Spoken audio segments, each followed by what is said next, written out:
Here we see the wild bumblebee gathering pollen from a flower. Once he's done, he will head back to the hive to help produce honey. It seems like he has successfully gathered pollen and is on his way back. The hive is right here, and now we will wait for the other bumblebee to return. The other bumblebee has successfully gathered pollen and is on his way back to the hive. And now we can steal it with Silk Touch because I need two bumblebees, and there we go. Hello everyone, and welcome back. My name is LimBryn, and this is episode like 14 or something. I honestly don't know at this point. But I got a bumblebee nest because I want to make a bee farm today. I needed wax for all of the various copper buildings that I've built, and bees are the only way to do that. So today we are making a apiary and a nice little bee farm to go along with it to produce us tons of wax.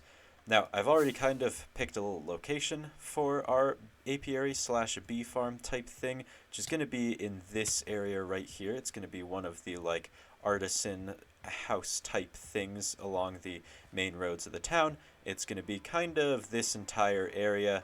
We're going to build a little house right here and a little like bee sanctuary type thing right there. So without further ado, let's go ahead and build a nice little apiary.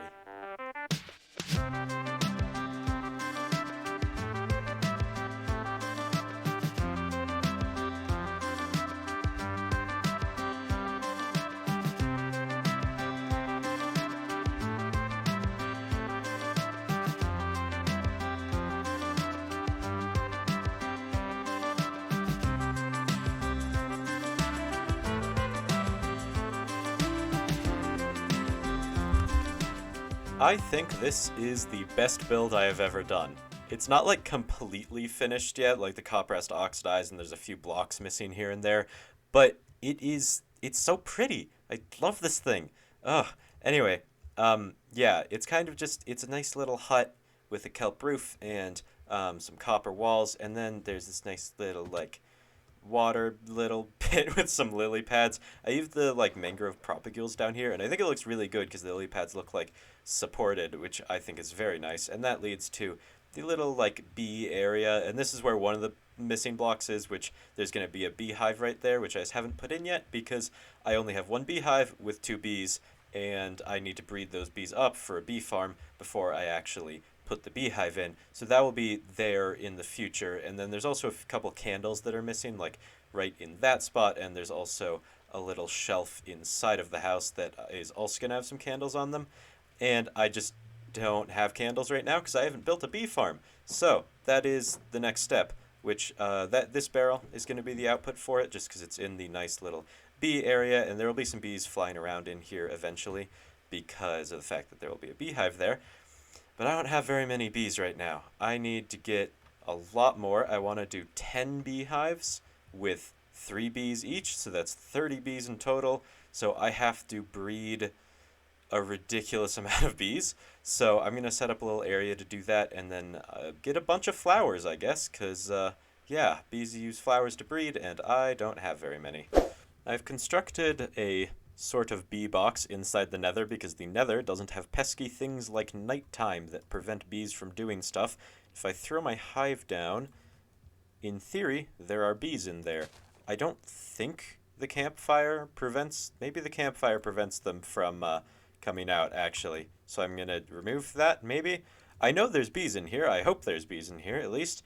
It doesn't actually tell you in the F3 menu, which would be kind of nice, but in theory, the bees should come out and they should use this flower to get pollen and make honey, and then once they've done that, we'll get some honeycombs from that, which I actually need to make a more beehives, because currently I don't have any more beehives for the bees to populate. You need honeycomb for them, so I have to wait for that. Although, they really don't seem to want to come out. I might have to do this in the overworld, but I kind of thought it worked in the nether, unless there's no bees in this hive, but okay, so I'm going to try doing this in the overworld, because they don't seem to want to come out. Okay, let's see. It is daytime in the overworld. I'm in a tiny little glass box, and there's still no bee. Are there not bees in this? No, okay, there are. I guess I will do my bee breeding operation in the overworld because um, they seem to not really want to exist in the nether, but I am also going to need them to go back into the hive because currently I would actually like to be in a bigger box than 2 by 2. So hopefully this bee will actually pollinate this flower and then it should go back into the hive. And that, yeah, that should work. The only problem is I don't actually have very much open space in the overworld, so I have to find a place to build a pretty big bee box. But that shouldn't be too much of an issue, so I'm going to go build it and I'll be right back. New and improved bee box is constructed, and now we should actually get bees coming out. Perfect.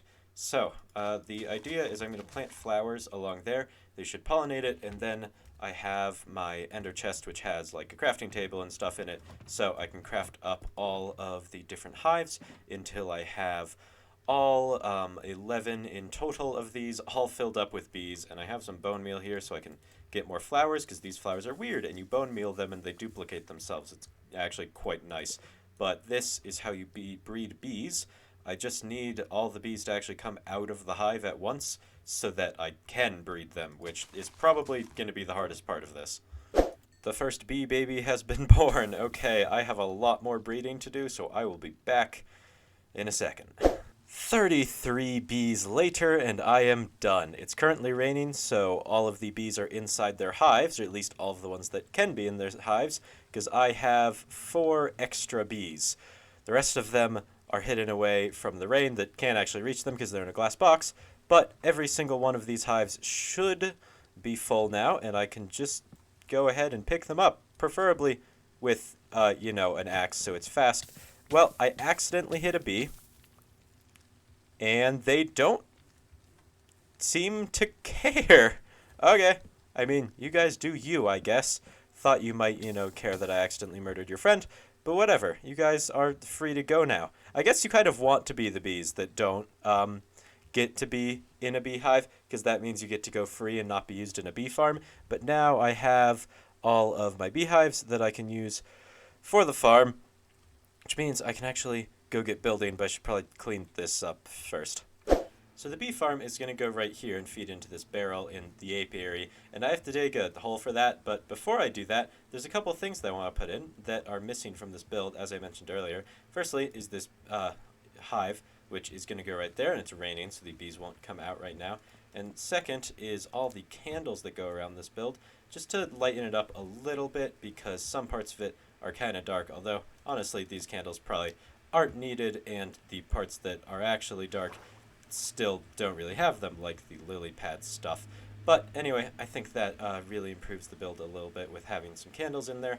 And now I can get to actually digging the hole. So I'm just gonna dig a hole behind this barrel, and we'll see what happens. I need to fit 10 beehives back there, so I'm gonna dig at least a sizable hole, but I don't really know at this point.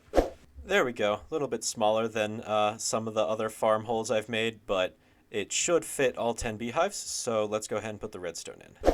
And there's the redstone. It's a pretty simple system, but it also fills this hole pretty well, so I can't actually, move around too well. But it is missing one thing, which is, of course, the beehive, because that's what this observer is doing. It's looking at the beehive, so when the honey level changes, it powers some redstones up there, which powers this dispenser, which will eventually have shears in it. I just haven't done that part yet.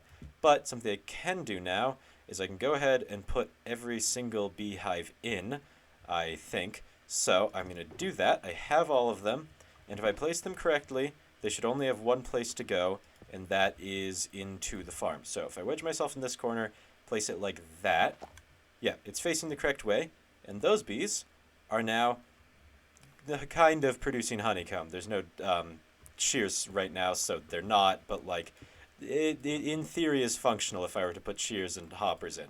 So I'm going to get the other 10 beehives in, and then I can actually work on those other 2 things, and then I will be right back. Okay, everything is in, I think. I got the shears in here. I didn't do Unbreaking 3 ones like I did with the wolf farm, because I didn't want to put myself through that again. That took like literally hours.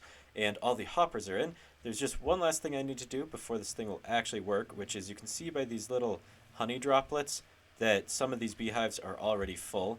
So what I'm going to do is I'm going to go through with a pair of shears and do that, shear the hive, put it back in. And that, while it will probably make all the bees very mad at me, will fix that problem because now all of them will actually be reset to what they should be instead of being full. If I'm not mistaken, that is now honey level 0. And once the bees decide to stop being mad at me, they'll actually start producing honey again, and the system should be operational. So now I just have to do that for the other side. We should be all good. And there goes my aesthetic bees. I accidentally hit them while killing a skeleton, and now they all hit me and are going to slowly die. I think they all hit me. At least you two both hit me too, right? Yep, there's one, and the other one is also going to die, I assume. Yeah, it has no stinger. Well, guess I don't get aesthetic bees, because maybe I'll replace that hive at some point with one I just go yoink naturally, but I don't feel like breeding bees right now. So that hive can just, like, sit there without the actual bees going around. But I do still have to do this side real quick, so let's do that. Okay, that is this side done. It really sucks that my bees are gone. Really like them. Anyway, that is all of the aesthetics kind of done now. I don't have enough blocks to cover this up, though, which is a little bit of an issue. Guess I can kind of just do like that, sure. Anyway, this honey farm should be fully operational, and it'll probably already be filled with at least a decent bit because of the manual shearing I just did. But if I wait a little bit, we should start getting some actual honeycomb, but already have 21, but that is just from me shearing them. So, I'm gonna actually just kind of AFK at this thing for a little bit, see how much honey we get. I think it should be pretty good rates. You get 3 honeycomb per every time something is sheared. So I think it might actually be half decent. And then we can actually like wax all the copper in this build and all the other builds I've done that have copper, which is the main reason I need a honeycomb farm, because eventually this build too will end up like this one, where it is all just fully oxidized, and my watchtower, just everything I built out of copper is now just green, which I don't mind for some builds, but like this one, I want to have a copper gradient, and I won't be able to do that type of stuff in the future, which is why I've built this honeycomb farm. So let's AFK for an hour and see how well it does. 1 hour later, and we have about under 3 stacks, just about. It was actually a little bit more than an hour, so it's probably about 2.5 is the hourly rate, but that is more than enough for all of the wax I'll need. But now that I have wax, I should probably actually grab that. I can go ahead and wax some of my buildings, because like I said earlier, there's a lot of buildings to wax. So why don't we go ahead and start with the starter base, because currently everything is green. Now, my original plan for this base was essentially to have like this type of texturing, I guess, right? And then we just wax all of these ones, right? And that type of texturing just to make it look a little bit less flat. And initially I had the upper bits of copper, like, okay, come on, I can do it better than that. There we go. Like this stuff as actually not oxidized at all, but I kind of like it all green. So I'm going to leave it all green for now at least. Maybe I will make parts of it a little bit more, or a little bit less oxidized actually, but I think I'm gonna texture it all like this and see how it looks, and then I'll decide whether or not I want to make it a little bit less oxidized than this. But I really like this kind of texture with just the like 3rd and 4th stages. I think it looks great. Oh, it looks so much better. I did the entire outside. I decided to go ahead and just leave that as is because I think it looks really great in green and in brown, or copper colored, I guess. It kind of blends in with the jungle wood too much, but I did all of the 2 levels down here and up here, did the entirety of the interior, and I absolutely love how it looks. I'm so glad I built a beeswax farm because I've been wanting to do this since I built this base, and it looks great. So that is this building all done. I've got a couple more to do. The base of this tower is going to be the exact same, so I'll just do that at some point, but the top of this is going to be a little bit different because I put this little thing on up here, this it's a head block thingy. It makes the tower look a little bit more pointed as opposed to ending in a block. I'm going to try and make a gradient for this, so we're going to have like completely unoxidized stuff way up here, and then as you get further down, it will become more and more oxidized. I don't really know why I think that works. I just think it works, so I'm going to go ahead and do that, and we'll see how it looks. I did this in creative once, but Hopefully it'll look just as good in survival, because in creative I'm a lot better at like looking at things from a distance and like texturing them well. Okay, that definitely looks a lot better. I paused the game so we can get a good angle on it, but I think that is definitely a big improvement from the flatness, and I think I did the gradient pretty well. So that is the tower done, although I guess, yeah, I should probably texture some of the inside as well, shouldn't I? Let me do that real quick. There we go. That looks a lot better. And now we just have one building left, or I guess it's technically two, but the last place I used copper was in this villager area. So I have to texture this building, I have to texture that building. It's going to be the exact same as the base, so let's just do it. There we go. I'd say that one also looks pretty good. And now that I have gone ahead and waxed everything that needs waxing, I think I'm going to go ahead and end this up one here, because I have done everything I wanted to, built the apiary, waxed all the stuff except for that. 1 minute, I have to wax everything. Okay, much better. Now everything is waxed, so I'm going to go ahead and end this episode here. But before we do, I have to update the map, because I'm not sure the whole waxing thing will be that visible. Definitely on the watchtower you'll be able to see if the rest of the buildings are more like kind of mostly hidden by like trees. Like my starter base is pretty much not visible. If I take this, the main thing is that the apiary should show up right there. I really should take that out of my offhand. Yeah, now I can look at it way better. Okay, so yeah, the apiary shows up. It's not too obvious just because it is mostly like blues and greens and browns, which are already pretty prominent colors on the map. But I like that little addition anyway. And then this one has the watchtower, which now is slightly orange on the tip. Nice. Okay. I mean, that is what I paid for, so I guess that's what I get. And I think these buildings are in a different map? No, they are not. Okay, so that should be everything updated. And like I said, you really can't see the difference in most of them, but the apiary is definitely a nice little chunk of the city now done. So with that, like if you liked, subscribe if you like it. Have a great day. As always, bye-bye. I still can't zoom, and I should really stop mentioning it at the end of every single episode, but I'm going to keep doing it until Optifine comes out.